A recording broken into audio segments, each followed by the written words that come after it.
right now at 4. Could Hasbro be moving their longtime home in Pawtucket? What a local representative had to say. Plus, we are in the courtroom as a URI student accused of causing quite the scene with police faces a judge.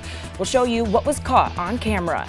And later, it's National Voter Registration Day. Everything you need to know to be ready to vote in the high-stakes election in November.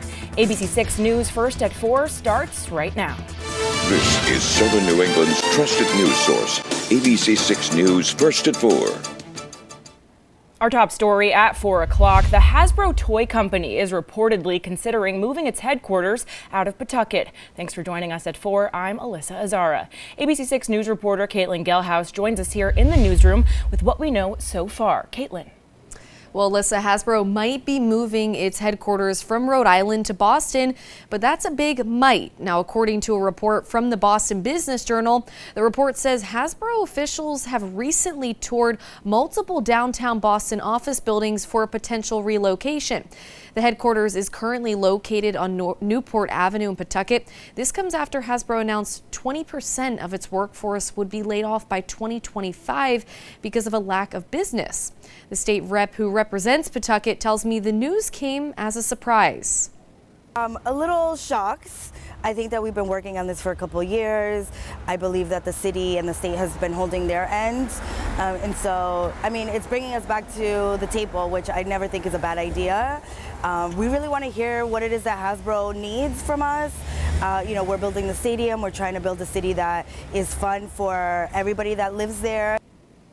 Now, in a statement to ABC 6 News, a spokesperson for Hasbro said, quote, as Hasbro continues to evolve, we're exploring options for our global headquarters to make sure it is a space that can best serve our employees, partners, and business needs for years to come. We're taking our time evaluating all options that can best support our team's creativity and innovation, and we'll share updates on our progress.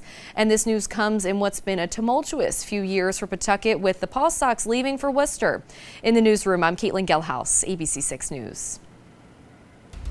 Caitlin, thank you. New at 4 o'clock, one of 2 URI students arrested, accused of assaulting police earlier this month, faces a judge. ABC 6 News reporter Josh Kerman brings us a look inside the courtroom and what comes next for these students.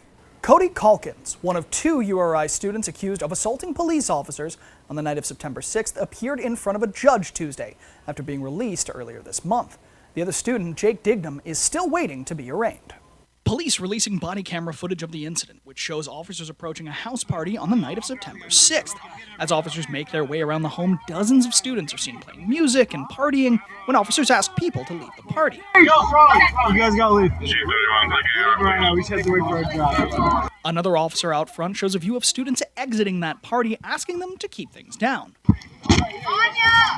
Keep it down, guys. Lower the voices, we don't need to yell. When that officer calls for a student to show their ID, a student identified as Jake Dignam reacts to the officer and chaos ensues. Yo, stop talking to it.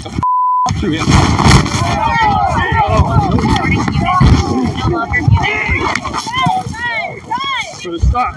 I'm not on you, bro. Get over here now. Police reports say the officer attempted to stop Dignam from getting closer when they reacted aggressively, and the officer attempted to place him in custody. While attempting to make the arrest, another student, later identified as Cody Calkins, pulls the officer back and off balance, with police saying Calkins then attempted to grab the officer's gun. Some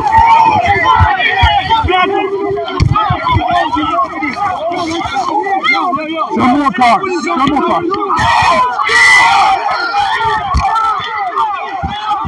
The officer is then seen grabbing pepper spray and aiming it at the crowd. Body camera footage shows another officer attempting to wake Calkins, who had fallen unconscious during the interaction. Calkins is facing counts of simple assault, disorderly conduct, resisting arrest, and obstructing a police officer. Calkins pled not guilty to the charges and is expected back in court on October 1st. An additional larceny charge was dropped before Calkins' arraignment, and Dignam will be arraigned on September 24th. In the newsroom, Josh Kerman, ABC 6 News. Now to an ABC6 News follow-up at 4. New Bedford police officially rolling out new body cameras. The entire department is expected to be wearing the cameras by mid-October. According to the chief, training started last week for nearly 100 officers, and the purpose is to build trust in the community. The cameras will be on lease to the department for the next 5 years with a price tag of just below $1.9 million approved by the city council. That's the big price, right? The cost, you buy the camera once. The big cost is how do you save all the data? And as the years have progressed, I guess data storage has become a little cheaper. So having a contract where you can, a municipality can afford to house video footage of 200 police officers has gotten a little cheaper and makes it a little more manageable for the taxpayers of the community. Now, undercover police will not be required to wear the cameras. Cameras can be turned off when an officer is around any explosive device. The department posted its full guidelines for wearing cameras online.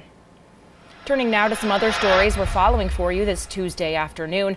A New York man was arrested after police say he tried to scam a Dartmouth resident. 29-year-old Bishi Zhu is accused of trying to scam that resident out of $30,000 cash. Police say it all started when Zhu sent a pop-up message to the victim saying their computer was hacked and needed to contact Apple Security for further help. He met up with the victim twice to collect the cash.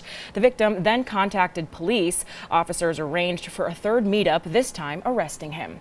Meanwhile, a Dartmouth man was seriously hurt in a skydiving accident in Maine. It happened at Skydive New England in the town of Lebanon right around noon Monday. Authorities say 57-year-old Manny Silva was unable to slow down before landing, which led to an extremely hard impact. He was flown to the hospital with serious but not life-threatening injuries. Now to an ABC6 News traffic alert. RIDOT is preparing to temporarily close Waterfront Drive in East Providence. The closure will be at the I-195 overpass as demolition work on the old Washington Bridge continues.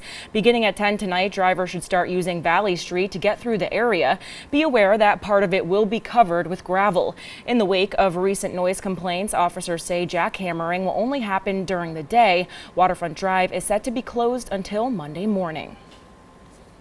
Well, it's that time of the year again. Fall is just 5 days away. Can you believe it? Amir sharing this video to our Now Local News app of leaves just covering the ground. And on the other side of your screen, you're taking a live look over the city of Providence. Let's send things over to Chief Meteorologist Jeff Banson. He joins us live in the Weather Center. Jeff, I know the countdown is on till fall. That's right, and it's going to be feeling like fall as we get towards this weekend as well. Not feeling like it so much out there today. Temperatures are warm this afternoon after a cloudy and foggy start to the day. It wasn't all that cool this morning as a result of that. We did have some visibility concerns through the morning commute, though, and we will again tomorrow morning. But Mr. Sun has at least granted us one more day before, unfortunately, our party, if you will, of this stellar weather starts to finally depart us in the pattern. Beginning to break down. Right now, a big disparity in our temperatures with that afternoon sea breeze out of the south developing. 68 in Block Island, matching the water temperature recorded at the buoy just east of the island there. 69 in Newport. We jump it 10 full degrees up to TF Green, which is at 79 right now. And then we jump it another 5 degrees as you head up to Norwood at 84 degrees. So a bit of a different feel out there today, depending on where you are. There's that coastal low. A lot of moisture down across the Carolinas into the Virginias, the Mid-Atlantic. Pretty sharp cutoff between rain, clouds, and nothing at all. As you can see, all the way down, you say to central New Jersey, you have clear skies and sunshine this afternoon. So our weather headlines, we say so long to the sunshine. Clouds and moisture do eventually stream northward here as we go over the next couple of days. We've got some moon madness to tell you about tonight. Not only do we have our full harvest moon, it also happens to be a super moon, and it coincides with a partial lunar eclipse, a very slight partial eclipse, but one nonetheless. And our weekend outlook, we'll start to see some sun returning to the forecast gradually, but also, as I mentioned, Alyssa, very cool as we head into that first full day of fall. We'll see you in a bit for the 7-day and more on the moon stuff tonight, which should be very fun if we can get the weather to cooperate. All right, exciting stuff. Thanks, Jeff. Now to our continuing coverage of the second assassination attempt on former President Donald Trump. Today, state prosecutors in Florida launching their own investigation, where more charges could be filed against the suspect. Ryan Routh, ABC's Perry Russum has more. The presidential candidate's back on the campaign trail after the apparent assassination attempt of former President Trump. Trump's running mate J.D. Vance in Michigan, blaming the latest attempt on Democrats' political rhetoric. We want to make it so that we cut out the ridiculous rhetoric that I think has put a giant target on Donald Trump's back. President Biden and Vice President Kamala Harris condemning political violence. Harris in Philadelphia. We can and should have healthy debates and discussion and disagreements, but not resort to violence. Trump today meeting the officers who arrested Ryan Routh. The FBI is still searching for a motive. They say Routh spent nearly 12 hours in the bushes with a rifle, waiting for Trump at his golf course in West Palm Beach. We will all work together to tirelessly determine accountability in this matter. We will spare no resource in this investigation. Today, state prosecutors in Florida launching their own investigation. Sometimes states have the ability and the jurisdiction to bring charges and go after maximum penalties that maybe the federal government does not. Routh has only been charged with federal crimes, 2 gun charges so far. Florida Governor Ron DeSantis says there could be additional state charges. The suspect, Ryan Routh, is believed to have committed state law violations across multiple judicial circuits in the state. The FBI is now also investigating a series of suspicious mailings sent to election officials in several states, some letters containing an unknown powder. Perry Russum, ABC News, Washington. In more national news at 4, rapper Sean Diddy Combs hit with a slew of federal charges in New York after being arrested last night in Manhattan. He was in court to face a federal judge today. Prosecutors unsealing the 3-count indictment. Prosecutors saying Diddy was part of a list of disturbing things from kidnapping to forced labor and arson. Diddy charged with racketeering, conspiracy, sex trafficking, and transportation to engage in prostitution. Prosecutors say Diddy threatened victims to protect his reputation.